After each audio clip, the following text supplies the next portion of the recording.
ಹೊನ್ನವರ ಪಟ್ಟಣ ಹಾದು ಹೋಗಿರುವ ರಾಷ್ಟ್ರೀಯ ಹೆದ್ದಾರಿಯ ಗೇರ್ಸೊಪ್ಪ ಸರ್ಕಲ್ ಬಳಿ ನಿರ್ಮಿಸಲಾಗಿದ್ದ ಅನಧಿಕೃತ ಗೂಡಂಗಡಿ ಮತ್ತು ಮನೆಗಳನ್ನು ಎನ್ಎಚ್ಎಐ ಅಧಿಕಾರಿಗಳು ಪೊಲೀಸ್ ನೆರವಿನೊಂದಿಗೆ ತೆರವುಗೊಳಿಸಿದರು.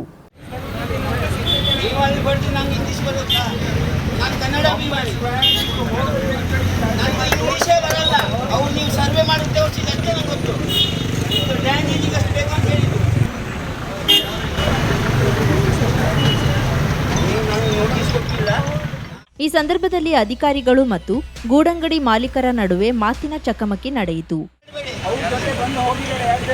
ಯಾರು ಬರಲಿಲ್ಲ, ಇವರಷ್ಟೇ ನಿಮ್ಮ ಸ್ಟಾಫ್ ಅಷ್ಟೇ ಬಂದಿದ್ರು. ಅಳತೆ ಮಾಡಿ ನಮ್ಗೆ ಇಷ್ಟು ಡ್ಯಾನೇಜ್ ಬಿಚ್ಕೊಳ್ಬೇಕು, ಡ್ಯಾನೇಜ್ ಹೋಗ್ತದೆ ಅಂತ ಹೇಳಿ ಈಗ ನೋಡಿ ಗೂಡಂಗಡಿ ತೆರವಿಗೆ ವಿರೋಧ ಮಾಡಿದ ಕೆಲವರನ್ನ ಪೊಲೀಸರು ಠಾಣೆಗೆ ಕರೆದುಕೊಂಡು ಹೋದ್ರು. ಸ್ಥಳದಲ್ಲಿ ಅಂಗಡಿ ಮಾಲೀಕರು, ಸ್ಥಳೀಯರು ಎಷ್ಟೇ ವಿರೋಧ ಮಾಡಿದ್ರೂ ಎನ್ಎಚ್ಎಐನವರು ಜೆಸಿಬಿ ಬಳಸಿ 4 ಅಂಗಡಿ ತೆರವು ಕೆಲಸ ಮುಂದುವರೆಸಿದ್ರು.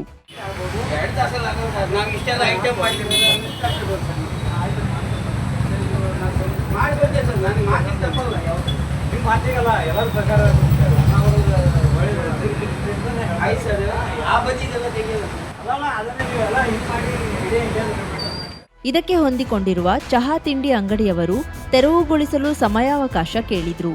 ಸ್ಥಳಕ್ಕೆ ಆಗಮಿಸಿದ ತಹಶೀಲ್ದಾರ್ ಮತ್ತು ಪಟ್ಟಣ ಪಂಚಾಯತ್ ಮುಖ್ಯಾಧಿಕಾರಿ ಅವರು ಎಲ್ಲರೂ ಅಂಗಡಿ ತೆರವಿಗೆ ಅವಕಾಶ ಮಾಡಿಕೊಟ್ಟಿದ್ದಾರೆ. ನೀವು ಅಂಗಡಿ ತೆರವುಗೊಳಿಸಿ ರಸ್ತೆ ಕಾಮಗಾರಿ ಮಾಡಬೇಕಿದೆ, ಅಂಗಡಿ ತೆರವುಗೊಳಿಸಿ ಎಂದರು. 10 ದಿನಗಳ ಕಾಲಾವಕಾಶ ಕೇಳಿದ ಅಂಗಡಿಯವರಿಗೆ 2 ದಿನದಲ್ಲಿ ತೆರವುಗೊಳಿಸಿ ಎಂದು ತಹಶೀಲ್ದಾರ್ ತಿಳಿಸಿದರು.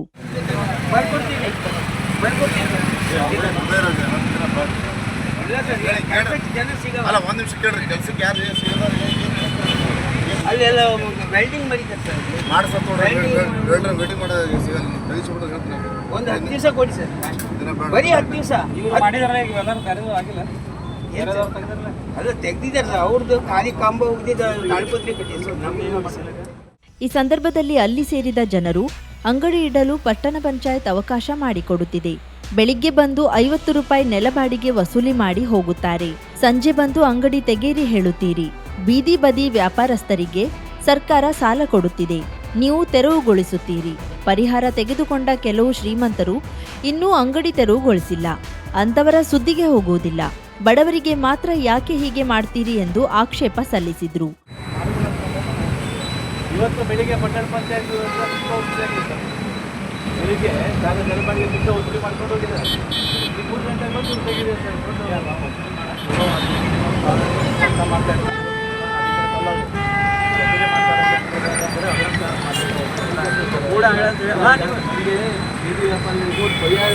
ಅದನ್ನ ಹೇಳಿದಪ್ಪ. ನಾನು ಹೇಳ್ತಾ ಇರೋದು ಮಾಡ್ತಾ ಇರೋದು ಈ ಮನುಷ್ಯನಿಗೆ ಎಲ್ಲಿ ಸ್ಟಾರ್ಟ್ ಅಲ್ಲ, ಒಂದು ಲೋನ್ ಕೊಡ್ತಾ ಇದೆ. IRB ಅವರು ಬರ್ತಾರೆ, ಇದು ತೆಗೀರಿ ಅಂತ ಹೇಳ್ತೀರಿ. ತಂದೆ ಈಗ ಇವತ್ತು ಬೆಳಿಗ್ಗೆ ಸುಂಕ ವಸೂಲಿ ಮಾಡ್ತೀವಿ, ಸಂಜೆ ಅಂಗಡಿ ತಗೊಂಡು ಹೋಗ್ತೀವಿ. ವಸೂಲಿ ಮಾಡಿದ್ರೆ ತಪ್ಪಂತ ಹೇಳ್ತಾ ಇರೋದು ನಾನು. ಅಲ್ಲ, ಇವತ್ತು ಮಾಡ್ತಿದ್ದಾರಲ್ಲ ಸರ್, ಇವತ್ತು ಕೂಡ ಮಾಡಿದ್ದಾರೆ. ಯಾವ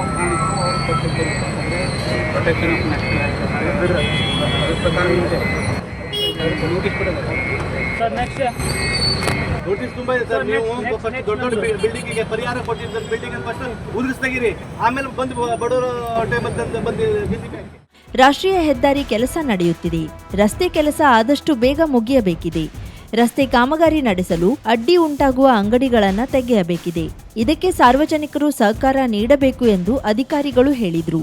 ಹೊನ್ನವರ ಪಟ್ಟಣ ಪಂಚಾಯತ್ ಮಹಿಳಾ ಸದಸ್ಯರೋರ್ವರು ಕೇಳಿದ ಪ್ರಶ್ನೆಗೆ ಪಟ್ಟಣ ಪಂಚಾಯತ್ ಸಿಬ್ಬಂದಿಯು ಉತ್ತರಿಸುವ ಸಮಯದಲ್ಲಿ ಅಸಡ್ಡೆ ರೀತಿಯಲ್ಲಿ ಕೈಸನ್ನೆ ತೋರುವ ಮೂಲಕ ಅವಮಾನ ಮಾಡಿದ್ರು ಎಂದು ಸದಸ್ಯ ಆಜಾದ್ ಅಣ್ಣಿಗೇರಿ ಅಸಮಾಧಾನ ವ್ಯಕ್ತಪಡಿಸಿದ ಘಟನೆ ನಡೆಯಿತು. ಹೊನ್ನವರ ಪಟ್ಟಣದ ಅಭಿವೃದ್ಧಿ ಕುರಿತು ಪಟ್ಟಣ ಪಂಚಾಯತ್ ಸಭಾಭವನದಲ್ಲಿ ಅಧ್ಯಕ್ಷ ನಾಗರಾಜ್ ಭಟ್ ಅಧ್ಯಕ್ಷತೆಯಲ್ಲಿ ನಡೆದ ಸಾಮಾನ್ಯ ಸಭೆಯಲ್ಲಿ ಜಮಾ ಖರ್ಚಿನ ಚರ್ಚೆ ವೇಳೆ ಮಹಿಳಾ ಸದಸ್ಯರೋರ್ವರು ತಮ್ಮ ಮನೆಯ ಸನಿಹದಲ್ಲೇ ನಡೆದ ರಸ್ತೆ ಕಾಮಗಾರಿ ಬಗ್ಗೆ ಚರ್ಚೆಗೆ ಮುಂದಾದರು. ಈ ಬಗ್ಗೆ ಮಾಹಿತಿ ನೀಡಲು ತಡಬಡಾಯಿಸಿದ ಸಿಬ್ಬಂದಿಯ ವರ್ತನೆಯು ಅನುಮಾನಕ್ಕೆ ಎಡೆಮಾಡಿತು. ನಂತರ ರಸ್ತೆ ನಡೆದಿದ್ದು ದಾಖಲಾತಿಯಲ್ಲಿ ನಮೂದಿಸುವಾಗ ತಪ್ಪಾಗಿರುವ ವಿಷಯದ ಅರಿವು ಆಗುತ್ತಿದ್ದಂತೆ ಸದಸ್ಯರು ಸಮ್ಮತಿ ವ್ಯಕ್ತಪಡಿಸಿದರು.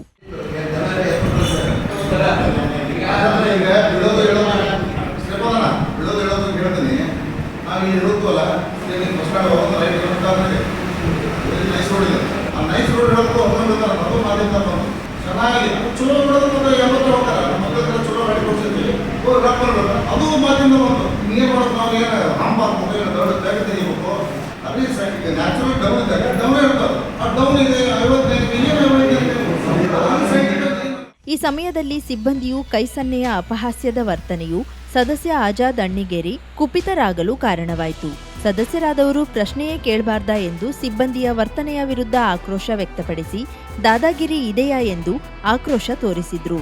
ಈ ಹಂತದಲ್ಲಿ ಇತರೆ ಸದಸ್ಯರು ಹಾಗೂ ಸಿಬ್ಬಂದಿಗಳು ಮಧ್ಯಪ್ರವೇಶ ಮಾಡಿ ಪರಿಸ್ಥಿತಿ ತಿಳಿಗೊಳಿಸಿದ್ರು. ಅನುದಾನ ಹಂಚಿಕೆಯಲ್ಲಿ ಎಲ್ಲಾ ವಾರ್ಡ್ ಸದಸ್ಯರಿಗೂ ಸಾಮಾನ್ಯವಾಗಿ ಹಂಚದೆ ಒಂದೇ ವಾರ್ಡಿಗೆ 3 ಕಾಮಗಾರಿ ಹಾಕಿ ಕೆಲ ವಾರ್ಡಿಗೆ ಅನುದಾನವೇ ನೀಡದ ನಡೆಯ ವಿರುದ್ಧ ಸದಸ್ಯ ಶ್ರೀಪಾದ್ ನಾಯ್ಕ್ ಅಸಮಾಧಾನ ವ್ಯಕ್ತಪಡಿಸಿದ್ರು. ಸದಸ್ಯ ಸುಭಾಷ್ ಹರಿಜನ ಮಾತನಾಡಿ, ಯಾವ ವ್ಯಕ್ತಿಗೆ ಎಷ್ಟು ತೂಕ ಇದೆ ಎಂದು ತಕ್ಕಡಿ ಹಿಡಿದು ಅವರಿಗೆ ಅಳೆದು ತೂಗಿ ಅನುದಾನ ಸಿಬ್ಬಂದಿಯವರು ಹಂಚಿಕೆ ಮಾಡ್ತಾರೆ.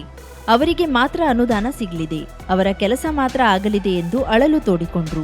ಮುಂದಿನ ದಿನದಲ್ಲಿ ಈ ರೀತಿ ಆಗದಂತೆ ನೋಡಿಕೊಳ್ಳುವುದಾಗಿ ಅಧಿಕಾರಿಗಳು ಭರವಸೆ ನೀಡಿದ್ರು.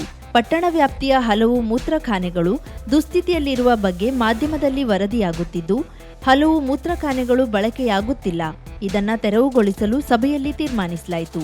ಪಟ್ಟಣದ ವಿವಿಧ ಕಾಮಗಾರಿಗಳಿಗೆ ಇದೇ ವೇಳೆ ಅನುಮೋದನೆ ಪಡೆಯಲಾಯಿತು.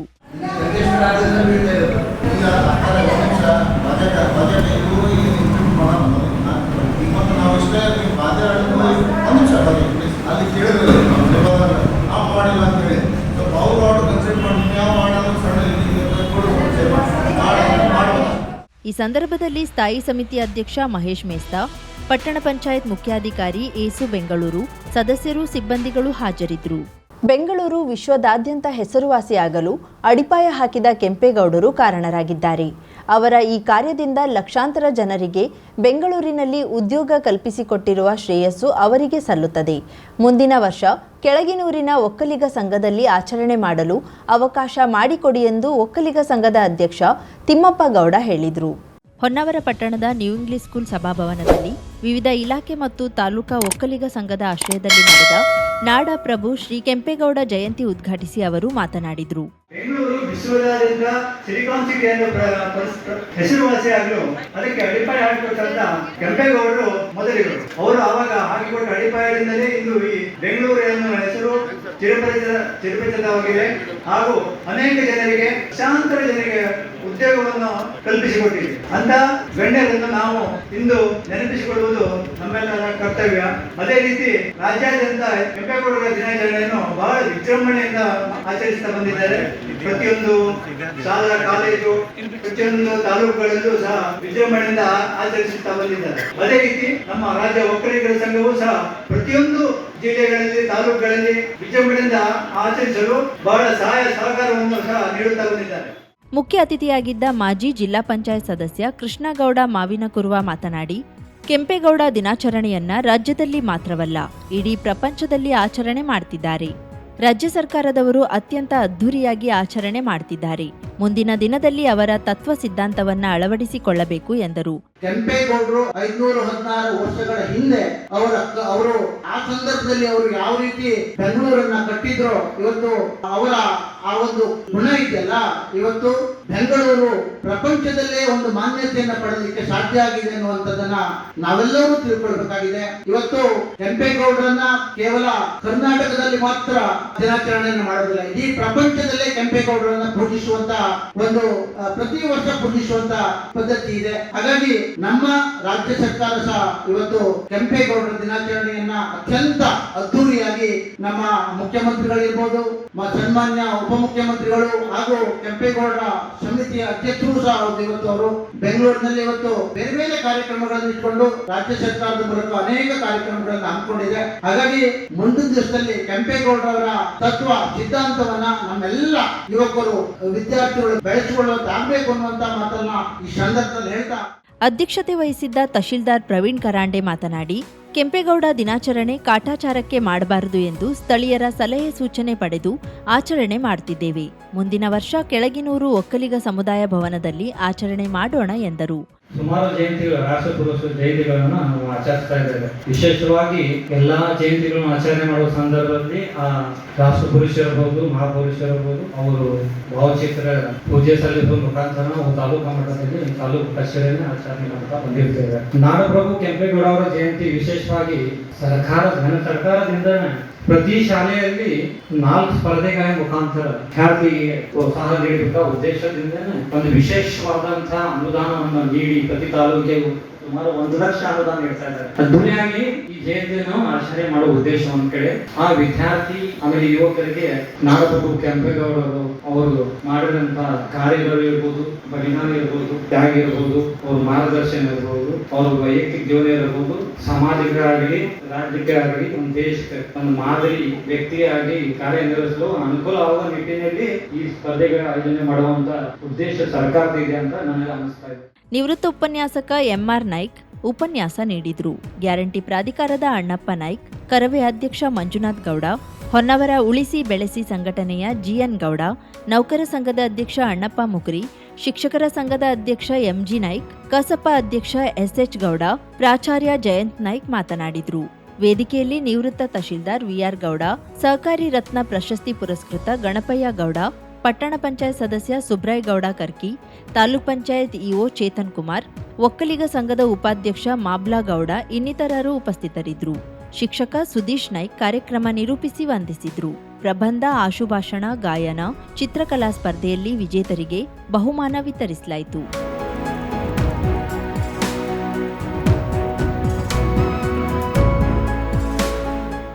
ಐವತ್ತು ಸಾವಿರಕ್ಕೂ ಅಧಿಕ ಸಬ್ಸ್ಕ್ರೈಬರ್ಸ್, 1.68 ಕೋಟಿಗೂ ಮೀರಿದ ವ್ಯೂಸ್. ಸುದ್ದಿಯೊಂದು 10 ಲಕ್ಷಕ್ಕೂ ಹೆಚ್ಚು ವ್ಯೂಸ್ ಕಂಡ ಹೆಗ್ಗಳಿಕೆ. ವಸ್ತುನಿಷ್ಠ ಮತ್ತು ಖಾತ್ರಿಯಾದ ವರದಿಗಾರಿಕೆ. ಉತ್ತರ ಕನ್ನಡದ ಅತಿ ಹೆಚ್ಚು ಸಬ್ಸ್ಕ್ರೈಬರ್ ಹೊಂದಿರುವ ಯೂಟ್ಯೂಬ್ ಚಾನೆಲ್. ಕರಾವಳಿ ಮುಂಜಾವು ಡಿಜಿಟಲ್ ವೀಕ್ಷಕರಿಗೆ ಧನ್ಯವಾದ. ಇನ್ಮುಂದೆ ಸುದ್ದಿಯಲ್ಲ ಮತ್ತಷ್ಟು ಸೊಗಸು. ನಿಮ್ಮಲ್ಲಿಯ ಸಭೆ, ಸಮಾರಂಭ, ಅಂಗಡಿ, ವ್ಯಾಪಾರ ಮಳಿಗೆಯ, ಸಹಕಾರಿ ಸಂಸ್ಥೆಯ ಶುಭಾರಂಭದ ಕಾರ್ಯಕ್ರಮಗಳ ವಿಸ್ತೃತ ವಿಡಿಯೋ ಸುದ್ದಿ. ಸಂಪರ್ಕಿಸಿ ನಮ್ಮ ಕರಾವಳಿ ಮುಂಜಾವು ಡಿಜಿಟಲ್ ಪ್ರತಿನಿಧಿಗಳನ್ನ.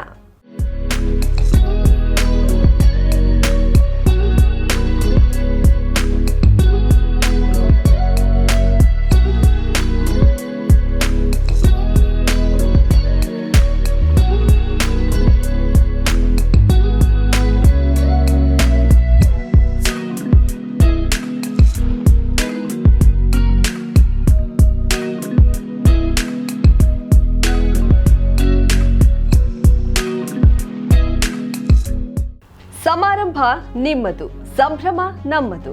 ನೋಡ್ತಾ ಇರಿ ಕರಾವಳಿ ಮುಂಜಾವು ಡಿಜಿಟಲ್.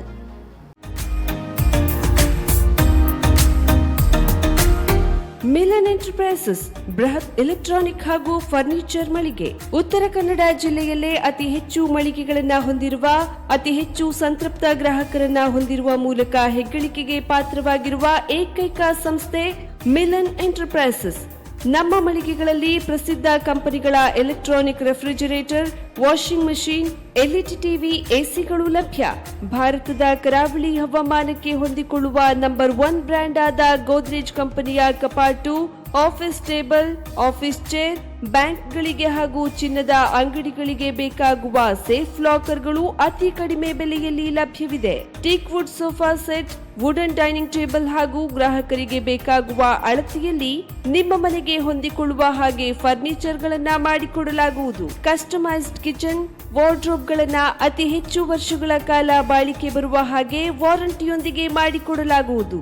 ನಮ್ಮಲ್ಲಿ ಡ್ಯೂರಾಫ್ಲೆಕ್ಸ್, ಗೋದ್ರೇಜ್ ಕಂಪನಿಯ memory foam mattress, orthopaedic mattress, spring ಮ್ಯಾಟ್ರೆಸ್ಗಳು ಕಡಿಮೆ ಬೆಲೆಯಲ್ಲಿ ಲಭ್ಯ. ವಿವಿಧ ಕಂಪನಿಗಳ ನವೀನ ಮಾದರಿಯ mixer, grinder, fan, cooker, tawa, flask, micro ಓವೆನ್ಗಳು ಲಭ್ಯವಿದೆ. 0% ಬಡ್ಡಿಯೊಂದಿಗೆ ಸ್ಥಳದಲ್ಲಿಯೇ ಬಜಾಜ್ ಫೈನಾನ್ಸ್ ನಿಂದ ಸಾಲ ಸೌಲಭ್ಯವಿದೆ. ಮಿಲನ್ ಎಂಟರ್ಪ್ರೈಸಸ್ ನಲ್ಲಿ ಖರೀದಿ ಮಾಡುವ ಗ್ರಾಹಕರಿಗೆ ಡಿಸ್ಕೌಂಟ್ ಮತ್ತು ಗಿಫ್ಟ್ ಜೊತೆಗೆ ಪ್ರತಿ 2,000 ರೂಪಾಯಿಗಳ ಖರೀದಿಗೆ ಒಂದು ಬಂಪರ್ ಲಕ್ಕಿ ಡ್ರಾ ಕೂಪನ್ ನೀಡಲಾಗುವುದು. ಈ ಲಕ್ಕಿ ಡ್ರಾ ನಲ್ಲಿ 7 ಲಕ್ಷದವರೆಗೆ ಬಹುಮಾನ ಗೆಲ್ಲುವ ಅವಕಾಶ ನಿಮ್ಮದಾಗಿರುತ್ತದೆ.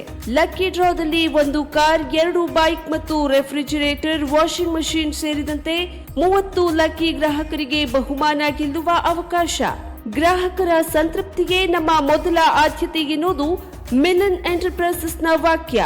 ಉತ್ತರ ಕನ್ನಡ ಜಿಲ್ಲೆಯ ನಮ್ಮ ಶೋರೂಮ್ಗಳಾದ old Mahalakshmi super market, Mulla stop ಹತ್ತಿರ, ಕಾಜುಬಾಗ್ ಕಾರವಾರ, ಅಗ್ರಿಕಲ್ಚರ್ ಆಫೀಸ್ ಎದುರುಗಡೆ ಮಾಸ್ತಿಕಟ್ಟೆ ರೋಡ್ ಹೊನ್ನಾವರ, ಸೀಮಾ ಕಾಂಪ್ಲೆಕ್ಸ್ ಹತ್ತಿರ Moni Basti main road Bhatkal, Indian Bank ಎದುರು CP Bazar road Sirsi, JS building JN road Dandeli, KS building Motikeri road Haliyal. ಇಲ್ಲಿಗೆ ತಪ್ಪದೇ ಭೇಟಿ ನೀಡಿ ಸಂತೃಪ್ತರಾಗಿ.